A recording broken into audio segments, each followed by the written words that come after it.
our universe, full of endless possibility and questions. Earth, so familiar and yet so full of mysteries all its own. These questions of origin, time, discovery, history, with no answers. This shared knowledge should have been passed down through the ages, but was lost, with the only people who truly knew having long since turned to dust.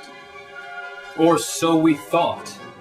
Now, armed with my ability to travel through time, I, Darren Fogg, invite you on a journey from our ancient history to our present day, where I will bring guests back to the studio answering these questions and more. We may yet unravel the mysteries that have been lost in the fog of time.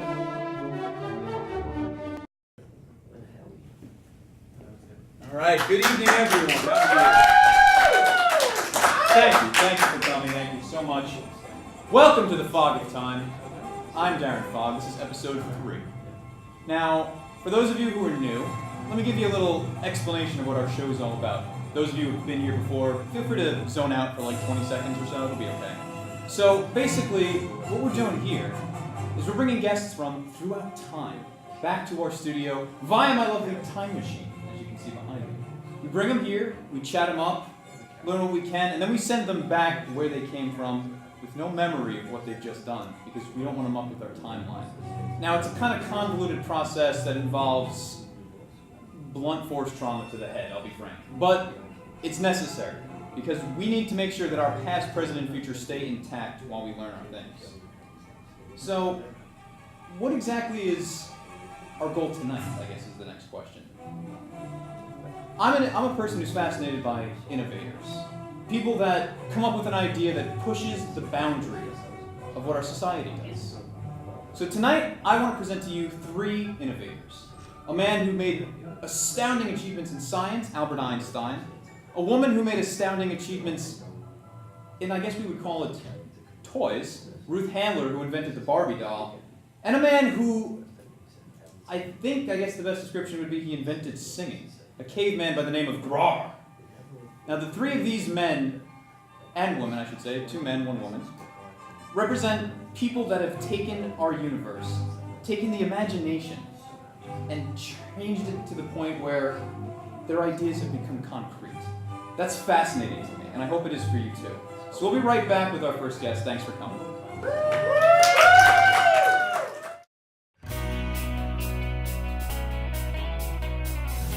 Welcome to Long Island City, the new place for artists and the home of the E-Garage.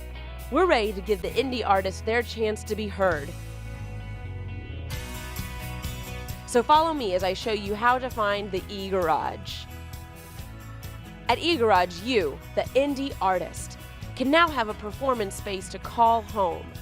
Whether you're a comedian, musician, or filmmaker, we have an opportunity for everyone to get stage time at the E-Garage. Here inside the E-Garage studio, you can come see many different performance opportunities. From a concert to a film screening to one of our live tapings, you can sit right here in our studio audience, which seats about 50 to 60 people. And I'm Megan Boyle. Be sure to check us out here at the E-Garage. We always have something being filmed and a chance for you to get involved as well. You can call us or email us at contacts@egarage.tv. Hope to see you soon. Be sure to check out our website and our schedule because there's always something happening at E-Garage. My first guest tonight is probably the father of modern physics and one of our great geniuses. Ladies and gentlemen, Albert Einstein. Mr. Einstein, how are you? Oh, thank you. Oh, okay. We want you to have a seat, sir. Seat, wow. Wonder how that would fall. Yes, comfy enough, I suppose. So, Albert, tell us about yourself. Where were you born? Germany. In Germany, okay. Germany, everybody knows that. So what was your family like growing up? Yeah, my father, he was a tough guy, a little bit of a gambler, chased women a little bit, but, other than that, it was okay. I have a little brother. We didn't really get along. He ate my food. I pushed him, but You pushed him, really? Did you push him downstairs, that sort of thing? yeah, down the stairs. I wanted to see how fast he could fall, so it worked. Really? Okay. Calculated even then. Now, what about science captivated you? You look at science and you realize that anything is possible. Okay. So I could enjoy something like that rather than just doing the same thing every single day. Interesting. Not for a guy like me. Anything is possible. So you enjoyed sort of answering questions about the universe, that sort of thing. I mean, are you someone that believes in God? Do you believe there's a grand theory that holds the universe together, that binds it? I don't know, but it's always fun to be the smartest guy in the room every minute of every day. Sure. And since I'm the smartest guy in the world, they ask me questions, I answer them. Where did you come up with the concept for relativity? That's such an abstract thought. Where did you first get that idea? I always thought you want to see how something moves and how something works. Okay. So you see everything is intertwined with the other and you fix. But since you're not such a smart guy, I can't explain it to you. Oh, you got to really okay. be someone of excessive intelligence, like myself, you know, Okay. and others. As a scientist, you're a man that has to travel the world, explaining your theories to all kinds of things. You have a family. Does that affect family life? Like, well, how would you say you are to your kids? I get along with my kids. You know, sometimes, most of the time, I get along with my kids. I don't think they understand my work. I don't think they understand me. But they're okay. You know, they're nice kids. And what can I say? Okay. Now, let's talk about for a minute, how do you research theories of physics? I mean, it's not like chemistry. You can't take something in a lab, put it in a bottle, see if it explodes. How do you test a physics theory? I keep trying it. I keep doing this. I keep doing a little of that. It has to work. I say it works. Everybody believes me. Okay. They have to believe you when you're the smartest guy in the world. Interesting. Well, actually, we'll be right back with a little bit more from Albert Einstein. I need your hands up, put them in the sky, get them high, high, high, high. This moment is what destiny provides, so we fly, fly, fly, fly. Yeah. I'm getting nervous. Am I discovering love again? Can I be certain of my emotions? I'm what you never heard of, to be the song preserver. The grind won't let me sleep, too many beats to murder. That's what I'm supposed to do, these deadlines are approachable. This is what I'm coaching you, a war in the vocal booth. And we're back with Albert Einstein. I just have a couple more questions for you. You have a reputation as a ladies' man. Now, how does that go over with your wife? I don't tell her, you know. You don't tell her, okay. What she doesn't know doesn't hurt her. I mean, you notice in my life I traveled different places. I lived in Vienna for a while, Right. Switzerland, you know, Germany, and of course the United States. You think I wanted to leave those countries under my own free will?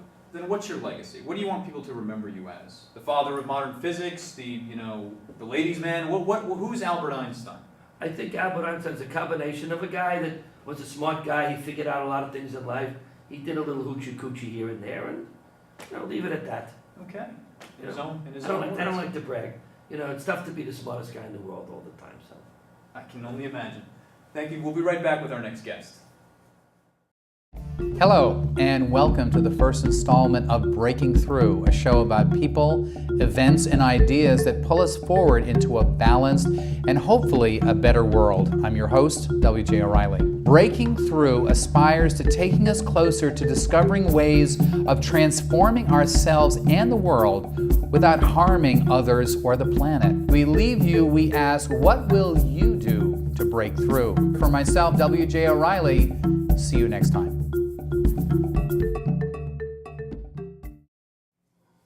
My next guest tonight is a woman who directly affected many people's childhoods. Ladies and gentlemen, may I please introduce the creator of the Barbie doll, Ruth Handler.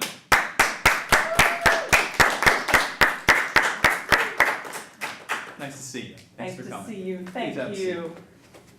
Mr. Einstein? Now, Albert, Lovely to did meet you you. play with Barbies? Beautiful. Were you a Barbie player? Did any of your kids play with Barbies? Not really, not for you. How did you meet your husband?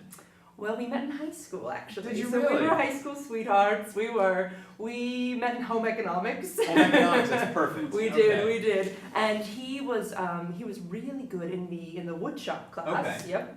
And I was good in home economics, but he even liked to explore a little bit more of the feminine thing. So he Really? was, yes. Okay. And that was what made me fall in love with him, because he had those ideal values that Sure. I shared. So when did you guys decide you wanted to go into a business together? I mean, I understand you were married and then you started a company. That's an interesting dynamic. With to be another working with your friend, husband. we started Mattel. Right. And we initially were producing picture frames. Really? Because it was all about, he was Right, the utilizing woodworking the once again, woodworking. okay. Exactly. We would take the scraps from the photo frames and we started turning them into doll furniture. When did you know that you wanted to do toys full time? Like, did that start just outselling the picture frames, like Exactly. tenfold, that kind of It thing? just took off. So we said, maybe we should start a toy company. Okay. So the next thing you know, we're designing burp guns and bazookas and everything. Oh my. Yes, we became very successful with toys. We forgot about the picture frames. Toys was the new market. Well, hand in hand with that, you were the first company to buy commercial airtime on television. We were. You bought like every week you had a new It was commercial. a big gamble. I bought $500,000, which was a lot of money Yes, back that then. was, absolutely. For the Disney Channel, and we were going to run every week during the Mickey Mouse Club, which I thought was a brilliant idea. Absolutely. I could not believe that no one had ever explored this demographic. Everyone was always trying to appeal to the housewife or the businessman, but what about children? Right. Children are more impressionable than anyone else. I would imagine. Why would you not want to constantly be putting up these pictures of toys, and as soon as the toys are being, asked for by the children? Sure. So let's get to it. Yes. Where did you come up with Barbie? Well, the idea for Barbie, initially, I would watch my daughter Barbara and her friends with their paper dolls and wooden dolls and cloth dolls, and I noticed that there was always a little bit of a role play. Right. And that they were always sort of acting things out for the dolls as adults. So they weren't playing with children. They weren't playing as children. It was more they were exploring their adult lives. Yes. And I thought, why not design a 3-dimensional, full-grown doll? That's quite amazing. Explain to me though, like, when did you know you had a product that would sell? Did it just fly off the shelf right away? Did it take a little while? It did. And it's not as if it was very difficult, because I had to basically pitch the Barbie doll to a committee of 15 men who said, no, it's going to be too expensive to produce because of the plastic, and they didn't think it had enough universal appeal. But instantly, we sold hundreds. It flew off the shelves. It was an overnight sensation, a true overnight sensation. So let me ask you, how did you convince the men? I mean, obviously, you either I just keep had fighting to go it, back or again and again. So it was persistence. It was, and I finally had to say to them, not to sound déclassé, I said, men, it is all about tits and ass. Okay. Tits and ass are going to sell, and that is the truth. It's marketing 101. It is. Well, we'll be right back with some more questions for Ruth Handler. Thank you for coming. Welcome to the very first episode of Along with Claire. Over the course of this show, I'm going to be interviewing and showcasing artists who work in all kinds of different mediums. From rock music to sculpture, from dance to film. I'm looking to explore everything. And keep watching eGarage TV.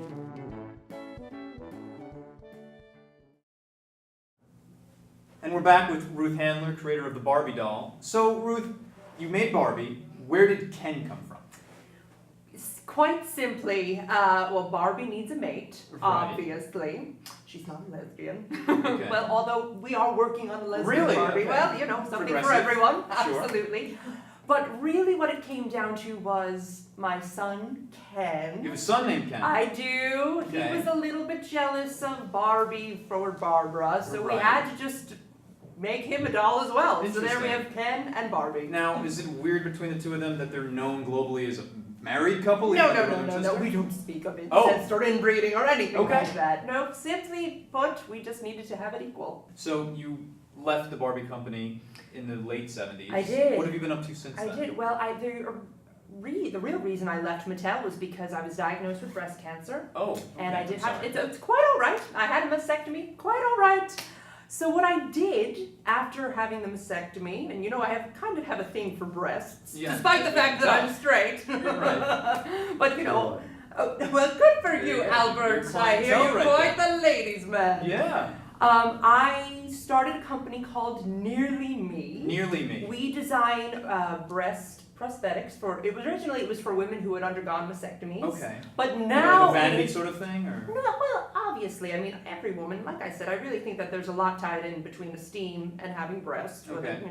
So a little bit of a vanity thing, but it wasn't, we didn't want to do any injections. This was simply something that they could put into their bra or into their bathing suit. Okay. So as I said, it started out with cancer survivors, but now it's just blown up, and anyone can buy these little, they lovingly call them chicken cutlets. Chicken cutlets. Just because they look like little chicken cutlets that you just stick into your breast and it augments them. And it makes people feel fantastic. So it's like a Wonder Bra kind of thing? Kind of, yes. Wow. Yeah. So it's been quite successful. Now, all things being equal, what is your legacy? Do you want to be remembered as the, this pioneering businesswoman, as this creative genius? What is your legacy? Well, I won countless awards. Woman of the Year. I was on the Fortune 500 list. Forbes. So, I really think that my ultimate legacy, I want to be the mother of Barbie. Barbie's mother. Barbie's mother. That's very Barbie's sweet. Mama. Madre de Barbie for the Spanish speakers in the audience. Sure, you got to get those demographics. Absolutely. Well, Ruth, thank you so much for being here. Thank you. We'll be right back with our third guest. Thank you so much.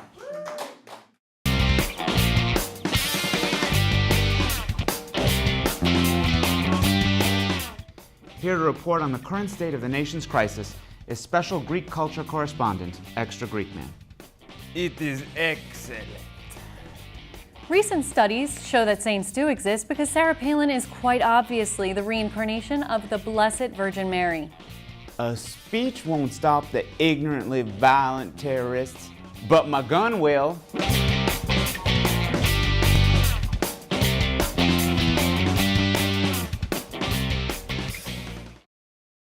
All right, my final guest tonight is a little bit of a wild man, but I want to assure you that we have everything under control here in the studio. He is believed to be the first ever human being to sing. I'd like to welcome you all, Grar the Caveman. Let's give it up for Grar the Caveman. Come on out, come on out. Come on out, just as we discussed. It's okay, we're all friends here. Totally under control. Grar, how are you? Would you like a seat? Seat. Like to have a seat?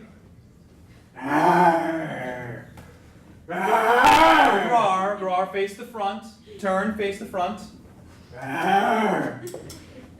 Okay. Don't make me get out the fire stick. We talked about that. So, Grar. That's you. Tell us about yourself. Careful, careful. Now, Grar. It's not provoking. Pay attention. Okay. Can you watch your bone, please? Under control. Thank you. All right. Grar. Now, Mr. Grar, tell us a little bit about yourself. Where were you born? Grar. Born. Yes. Outside. You were born outside. What did your mother and father, what did they do? Mama. Yeah? Monkey. Your mother was a monkey. That proves your theory of evolution, huh? Yeah, that explains quite a bit. And your father was a man, I'm assuming? Big. Grar Senior. Big Grar Senior. Grar, are you married currently? Mrs. Grar. Mrs. Grar. Now, how did you meet her? K54. Oh, was that a club or something? I see. Now, how did you court her? Did you just meet her and you immediately took her back to the cave? Was there a process? It was one night? She was your wife? Okay, that's one way to go about it, I would say. Gave her a bone. Gave her a bone. Okay. What do you do with your day? Grar, don't make me light it. Grar. Light it. What do you do with your day? What's your job? What's your day like? Gar sleeps. Sleeps, okay. Gar wake up. Gar hunt. Gar fight. Okay. Gar lay with wife. As you do, sure. Gar take out garbage when wife says so. Really? Gar. Okay. Well, that's fair enough. There's the domestication for you a little bit. Grar. He's ahead of his time. Now, Grar, when you go hunting, do you hunt as a group? How does the dynamic work as a community? Is there one in charge? Gar talk to group. Okay. Say do. Say right.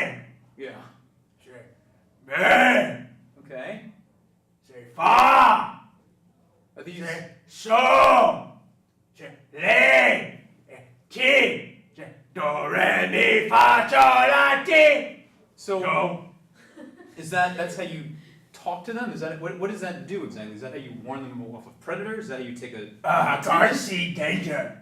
Guard say do, say re, say mi, say fa, say so, la ti, do, re mi, fa so, right. La ti, do, re mi, fa so, la ti. Now, what else are you working on with this? Are there any other concepts you've been working on as opposed to just the singing aspect of the do, re, mi? What else do you do with this? Take people. Okay. Tell people, grr, give you do, re, mi, grr, give you everything. Okay. But you must give grr something before. Like what? What do you want? Food. So you do it in exchange for food? Okay. Now, what else? Where do you see this going? Can you see this as becoming a phenomenon? Like, what's the end game for the do, re, mi? Fa sol la ti.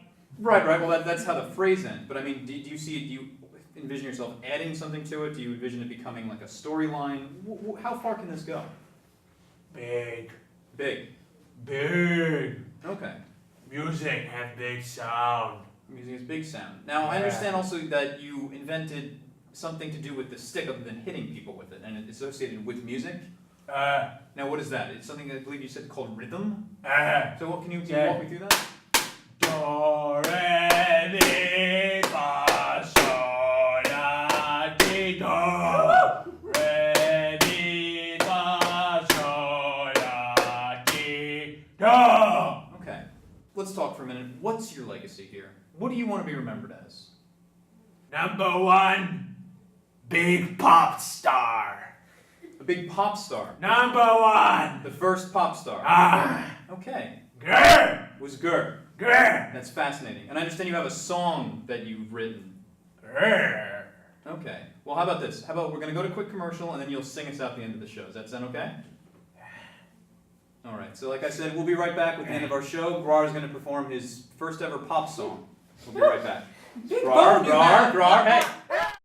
Where'd Daddy go? Oh, there he is! Where'd Daddy go? Oh, there he is! Oh. Godfather! So it's just a cat.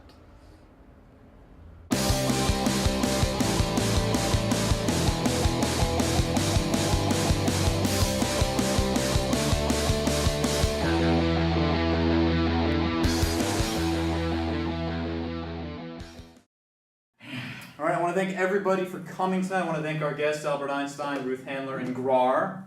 And before we go, as I mentioned, Grar has a song that he's written. I understand it's fairly similar to a song that became popular in the 1960s. You can tell me if the similarity's there. But Grar, I understand you sing this as a mating song?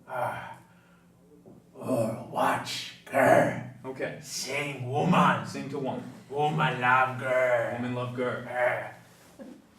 Don't tell Mrs. Girl. I won't, I promise.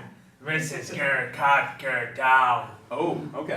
No good. That's fair enough. So what do you need us to do anything? How does this song work? Girl start sing. Okay. Then you come. Okay. Well then, Gur, take it away. Take us out. I think it'd be best if we play along. Okay, hi. Hello. In the jungle, the mighty jungle, a lion sleeps tonight. In the jungle, the mighty jungle, a lion sleeps tonight. A wee moe, a wee moe, a wee moe, a wee moe, a wee moe, a wee moe, a wee moe, a wee moe, a wee moe, a wee moe, a wee moe, a wee moe, a wee moe, a wee moe, a wee moe, a wee moe, a wee moe.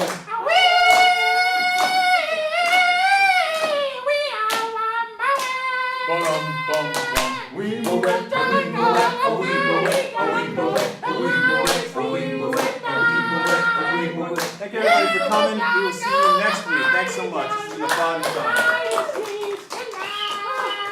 You're quite charming when you